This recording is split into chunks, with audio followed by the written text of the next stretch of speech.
بسم اللہ الرحمن الرحیم۔ السلام علیکم ناظرین، سعودی عرب اور اسرائیل کے جو آپس میں تجارتی اور سفارتی تعلقات ہونے جا رہے ہیں، اس کے اوپر انٹرنیشنل میڈیا میں بھی، خصوصاً پاکستان میڈیا میں بھی خصوصی ڈیبیٹ ہو رہی ہے کہ کیا سعودی عرب اسرائیل کو تسلیم کرنے جا رہا ہے یا نہیں۔ اسرائیل نے اقوام متحدہ کے اجلاس میں بھی اپنے ان خیالات کا اظہار کیا تھا کہ وہ سعودی عرب سے اپنے تعلقات بہتر کرنا چاہتا ہے، اور پچھلے دنوں جو محمد بن سلمان کا انٹرویو تھا اس میں بھی انہوں نے اسی خیالات کا اظہار کیا ہے کہ اسرائیل کے ساتھ ہم تجارتی تعلقات قائم کرنے جا رہے ہیں۔ پچھلے 2-3-4 دن پہلے جو سعودیہ کا قومی دن تھا اس میں بھی اسرائیل نے سعودی عرب کو مبارکباد بھی دی ہے۔ یہ 24 ستمبر 2023 جیو نیوز کی رپورٹ ہے کہ سعودیہ کے بعد کچھ دیگر ممالک اسرائیل کو تسلیم کر لیں گے۔ یہ اسرائیلی فارن منسٹر وزیر خارجہ کا بیان ہے۔ اب اسرائیلی وزیر خارجہ نے ان ممالک کا باقاعدہ نام تو نہیں لیا، لیکن 6 سے 7 ممالک انہوں نے بتائے ہیں کہ جیسے ہی سعودیہ کے ساتھ ہمارے تجارتی تعلقات وابستہ ہوں گے تو اس کے فوراً بعد ہی 6 سے 7 ممالک اسرائیل کو تسلیم کر لیں گے۔ ان میں سے 3 کا ذکر انہوں نے کہا ہے کہ ایشیائی ممالک سے ہوگا اور 4 افریقن ممالک میں سے ہوں گے۔ تو ظاہر ہے جو امت مسلمہ ہے سعودی عرب اس کا ایک مرکزی ملک ہے، کیونکہ تمام امت مسلمہ کا جو قبلہ اول ہے، روضہ رسول اللہ کے نبی صلی اللہ علیہ وسلم کی جو قبر مبارک ہے، مسجد نبوی ہے، اور دیگر کئی ایک ایسے مقامات ہیں کہ جو مسلمانوں کے ایک مرکزی مقامات ہیں، اور وہ سارے کے سارے سعودی عرب کے اندر ہیں۔ تو اس وجہ سے سعودیہ ایک امت مسلمہ کا ایک مرکزی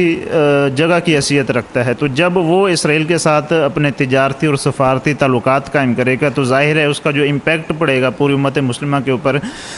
وہ تو اس کا اظہار تو ظاہر ہوگا۔ اس سے پہلے ترکی بھی اسرائیل کے ساتھ اپنے تجارتی اور سفارتی تعلقات قائم کر چکا ہوا ہے۔ اللہ کے نبی صلی اللہ علیہ وسلم کی جو حدیث تھی کہ یہود کو جزیرۃ العرب سے نکال دو، اس کے بعد حضرت عمر فاروق رضی اللہ تعالیٰ عنہ نے اپنے دور حکومت میں یہودیوں کو جو عرب باؤنڈری تھی اس میں سے نکال دیا تھا۔ یہ جو ان کا نکالنا تھا یہ صرف جسمانی نہیں تھا کہ اپنے سامان وغیرہ اٹھاؤ اور خود بھی یہاں سے چلے جاؤ، بلکہ وہ اس لیے تھا کہ یہودیوں کا عرب سرزمین کے اوپر کبھی بھی کوئی سیاسی، تجارتی، سفارتی یا تہذیبی یا سماجی کسی قسم کا کوئی اثر و رسوخ باقی نہ رہے، کیونکہ جو سعودی عرب ہے یہ توحید کی جگہ ہے اور یہودی اسلام کے سخت ترین دشمن ہیں۔ تو اس وجہ سے جو یہودیوں کا اثر و رسوخ ہے وہ عرب سرزمین کے اوپر دوبارہ نہ پڑے، اس وجہ سے اللہ کے نبی صلی اللہ علیہ وسلم نے یہودیوں کو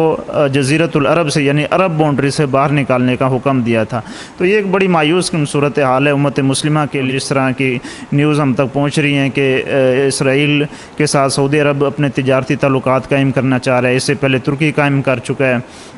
تو دیکھیں امت مسلمہ ایک جسم کی طرح ہے، یہ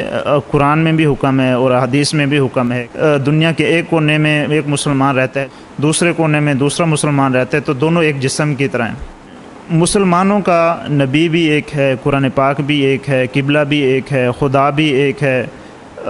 اللہ کے نبی صلی اللہ علیہ وسلم کے جو فرامین ہیں وہ بھی پوری امت کے لیے ایک طرح کے ہی حیثیت رکھتے ہیں۔ اس کے باوجود امت مسلمہ مختلف علاقوں میں، مختلف ایریوں میں بڑھ چکی ہوئی ہے۔ امت مسلمہ اگر اکٹھی ہو اور اس معاملے پر سنجیدگی سے وہ غور کرے تو اپنے آپ کو ایک پلیٹ فارم کے اوپر اکٹھا کر سکتی ہے۔ جب نیٹو جن کا مختلف نظریہ ہے، جن کے اکٹھ کی بنیاد ہی نیشنلسٹ ہے اور پیٹریوٹزم کے اوپر وہ یقین رکھتے ہیں، وطن پرستی سے زیادہ وہ سوچتے نہیں، انہوں نے 28 ممالک کا اکٹھا نیٹو تیار کر لیا ہے، اکٹھی فوج تیار کر لیا، تو مسلمان کیوں نہیں اپنا ایک پلیٹ فارم بناتے، اپنی ایک فوج بناتے، اپنی ایک کرنسی بناتے، اپنا ایک انٹرنیشنل سطح پر کوئی مؤثر موقف کیوں نہیں بناتے؟ تو یہ اس کی ریزن یہی ہے کہ مسلمان علاقوں میں بٹے ہوئے ہیں۔ ابھی بھی ایک ٹائم ہے، وقت ہے کہ مسلمان اکٹھے ہوں، ایک فوج بنائیں، ایک کرنسی بنائیں اور اپنے ہی ملکوں کے اندر اپنی تہذیب کو رائج کریں، اپنا کلچر پروموٹ کریں، تب ہی جا کے مسلمان ایک سٹرونگ اور ایک سٹینڈرڈ پہ آ سکتے ہیں اور انٹرنیشنل سطح پر ان کا جو موقف ہے وہ مؤثر بن سکتا ہے۔ والسلام۔